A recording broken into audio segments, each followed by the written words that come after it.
यह कहानी थी एक जादुई परी की, जिसका सुनहरा पंख न केवल हवा को महका देता था बल्कि सपनों को सच करने की शक्ति रखता था। लेकिन इस पंख का रहस्य क्या था और क्यों एक शरारती जिन्न इसे चुराना चाहता था? आओ सुनो। जमाने में रंग बिरंगे फूलों और चमकते जुगनुओं से भरे एक जंगल में एक जादुई परी रहते। बालों से हर रात चांदनी झलकती और उसके पंखों से रंगीन रोशनियां निकलती। जो जंगल को सजा सबसे कीमती चीज थी उसका सुनहरा पंख, जो उसे उसकी दादी परियों की रानी ने दिया था। यह पंख कोई आम पंख नहीं, तो हवा में खुशबू फैलती और कोई भी सच्चे दिल से की गई इच्छा पूरी हो जाती। जंगल के बच्चों से मिलती, वह छोटे खरगोश, गिलहरियाओं और पक्षियों के बच्चों के साथ खेलती और उनकी छोटी छोटी इच्छाएं पूरी करती। बहुत प्यार करते थे क्योंकि वह हमेशा उनकी मदद करती थी। लेकिन हर कहानी में एक शरारती किरदार होता है और इस कहानी में वह था जिन्न बुलबुला। बुलबुला एक छोटा सा, हर समय हंसता और शरारत करने वाला जिन्न था। उसकी आंखें हमेशा चमकती थीं और उसका मंसूबा पंख चुरा ले। बुलबुला सोचता, अगर मेरे पास यह पंख हो तो मैं सारे जंगल का बादशाह बन जाऊंगा। जंगल के किनारे एक झील के पास अपने दोस्तों के साथ गाना गा रही थी। बुलबुला चुपके से उसके पीछे आया। लीला ने अपना सुनहरा पंख फूलों की एक टोकरी में रखा हुआ था। बुलबुला ने सोचा,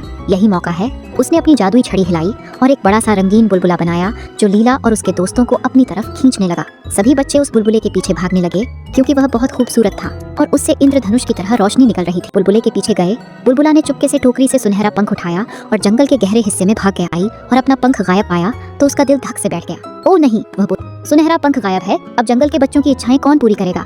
झाड़ियों के पीछे झांका और झील के किनारे ढूंढा, लेकिन पंख कहीं नहीं मिला। आखिरकार चहक ने आसमान से देखा कि बुलबुला एक पुराने टेढ़े मेढ़े पेड़ की गुफा में छिपा हुआ है। वह तेजी से बुलबुला इस गुफा में है और उसके हाथ में सुनहरा पंख है। उसके दोस्त गुफा की तरफ भागे, लेकिन बुलबुला बहुत चालाक था। उसने गुफा के दरवाजे पर जादुई जाल बिछा दिया था जो हर आने वाले को सपनों की दुनिया में भटका देता था। अपने दोस्तों से कहा, हमें होशियारी से काम लेना होगा। बुलबुला बहुत चालाक है, लेकिन हम सब मिलकर उससे ज्यादा होशियार हैं। ठुम्पू ने एक प्लान बनाया। वह बोला, मैं अपनी तेज रफ्तार से बुलबुला का ध्यान भटकाऊंगा। ठुम्पू तेजी से गुफा के अंदर भागा और बुलबुला के सामने से गुजरकर उसका ध्यान भटकाने लगा। बुलबुला हंसकर बोला, अरे ये खरगोश कहाँ से आया? वह ठुम्पू के पीछे भागा। मैंने मौका देखकर गुफा में दाखिल हुई और बुलबुला के हाथ से सुनहरा पंख छीन लिया। लेकिन बुलबुला हार मानने वाला नहीं था। उसने अपनी जादुई छड़ी हिलाई और गुफा में अंधेरा छा गया। फौरन अपना सुनहरा पंख हिलाया। पंख से निकलने वाली रोशनी ने सारा अंधेरा दूर कर दिया। बुलबुला, यह पंख सिर्फ अच्छे दिल वालों के लिए है। अगर तुम इसे शरारत के लिए इस्तेमाल करोगे तो यह तुम्हारे लिए काम नहीं करेगा।